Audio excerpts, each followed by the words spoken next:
Iya, pemirsa, kami lanjutkan lagi perbincangan kita. Ini masih membahas sidang MK. Iya. Nah, Pak Margarito, kalau misalnya dilihat dari tinjauan tata negara seperti tadi, kalau tadi dari komen pernyataan Bu Ida Budiarti.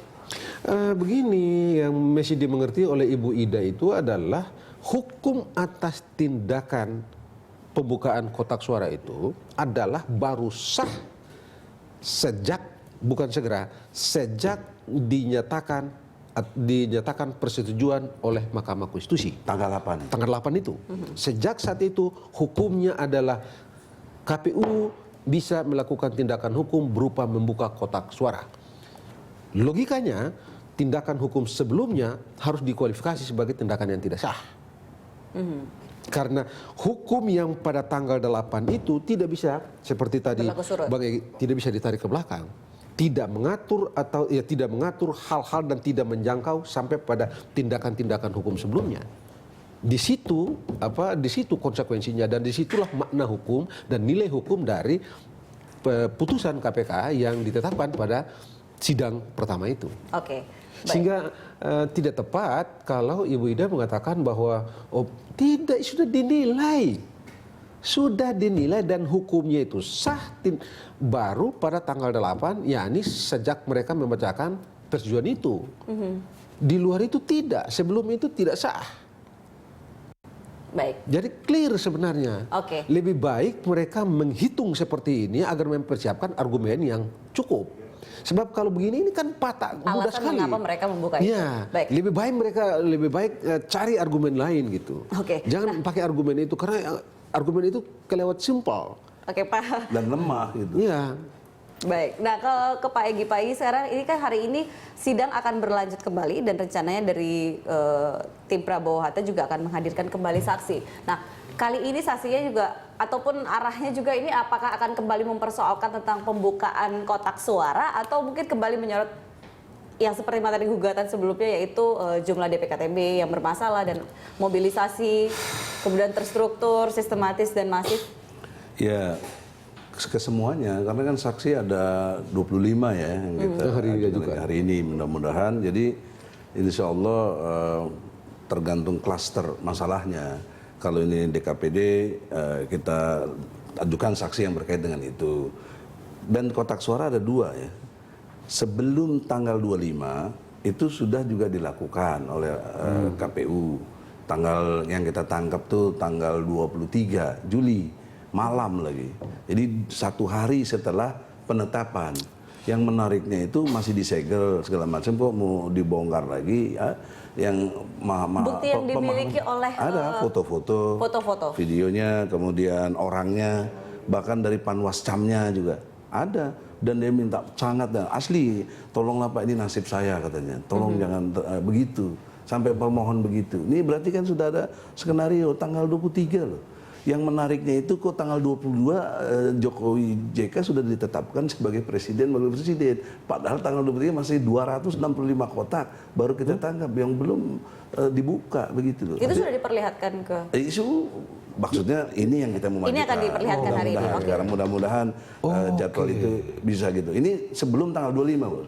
Tanggal 25 kan surat edaran dari KPU. Nah, yang ilegal menurut saya sangat ilegal itu karena bertentangan dengan putusan MK yang sekarang kan. Nah, jadi bermasalahnya itu di situ. Jadi dalam pengertian saksi-saksi beragam gitu. Ada yang soal hitungan suaranya 2 hal tadi, ada juga yang soal tentang kartu penduduk dan lain sebagainya lah. Oke, kalau Pak Margarito melihatnya apakah ke depan MK ini akan membatalkan gugatan, menolak gugatan, atau menerima dan memerintahkan apa yang diinginkan oleh tim Prabowo Hatta, yaitu PSU ulang? Ada satu hal yang luar biasa menarik ya dari sidang ini, dari sidang di Mahkamah Konstitusi itu ada. Hal yang menarik itu dibuat sendiri oleh kuasa hukum termohon. Siapa? Bang Buyung. Saya masih ingat, kalau saya salah, tolong dikoreksi. Pada sidang pertama itu, kalau tidak salah di akhir pengantar jawabannya Bang Buyung mengatakan menghendaki agar Mahkamah Konstitusi tidak saja fokus pada soal atau keadilan prosedural, tetapi juga keadilan substansial. Kalau Anda bicara mengenai keadilan substansial, maka Anda bicara mengenai out of text. Anda bicara mengenai meta hukum atau meta value atau meta konstitusi. Dan itu sebabnya keadilan yang dilahirkan dari substansial justice itu adalah keadilan yang tidak semata-mata bertumpu pada teks atau norma hukum, tetapi pada jiwa dan spirit hukum itu. Nah, dengan begitu maka dalam kasus konkret yang sekarang ini bisa jadi kalau pakai konsep itu, Anda tidak boleh bilang angkanya tidak signifikan ini, angka ini tidak signifikan ini, angka ini tidak signifikan. Tetapi seluruh prosedur ini bertentangan dengan semangat jiwa dari pemilu, khususnya asasnya. Jadi jurdil itu termasuk juga asas umum langsung dan bebas dan segala macam itu, karena misalnya tadi yang Bang Egy bilang itu misalnya di Papua yang tanggal 8 udah coblos. Nah, coblosnya kalau langsung umum bebas rahasia itu langsung artinya saya sendiri nyoblos langsung. Ini soal sistem noken itu kan. Nah, sistem noken itu. Tapi sistem noken kan juga sudah diakui oleh MK. Tidak. Kalau ini yang salah, orang jangan KPU nggak boleh berpikir begitu. Mengapa? Kalau sistem noken itu diakui oleh, karena Anda bilang pengakuan KPK, MK itu sebagai dasar begitu ya.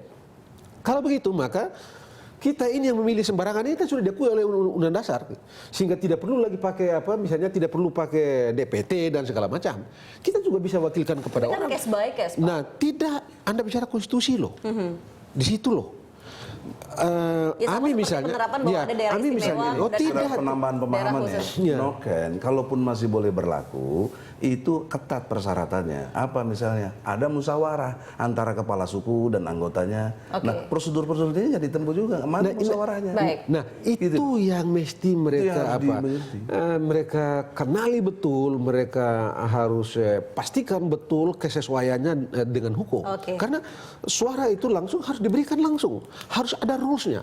Anda misalnya dan kita sudah masuk kategori memenuhi syarat untuk melakukan pencoblosan. Tapi apakah dengan begitu Anda dan saya bisa pergi sembarang di tempat saja untuk coblos? Tidak. Nama kita mesti masuk DPT dan seterusnya dan seterusnya. Ada regulasinya. Nah, ini yang mesti saya mau dulu Pak Margarita dan juga Pak Egy ini waktu kita semakin sempit dan ini sudah hampir di ujung waktu ini. Tim Prabowo kan juga tidak hanya lewat MK tetapi juga ada DKPP. Nah, ini bagaimana pengaruhnya dan sejauh ini bagaimana pandangan dari tim Prabowo tentang kedepannya? Ya, kalau DKPP itu yang dipersoalkan etik. Dan tapi output dari persoalan etik, hukuman tertinggi dari DKPP adalah pemecatan atau pemberhentian tetap kepada komisioner. Nah, jadi di dalam konteks upaya kita di DKPP itu ada yang menarik dari Profesor Jimli kemarin mengatakan dalam konteks mengingatkan KPU, Anda ingat bahwa senyum saja pada tempat dan situasi yang tidak tepat itu bisa melanggar etika.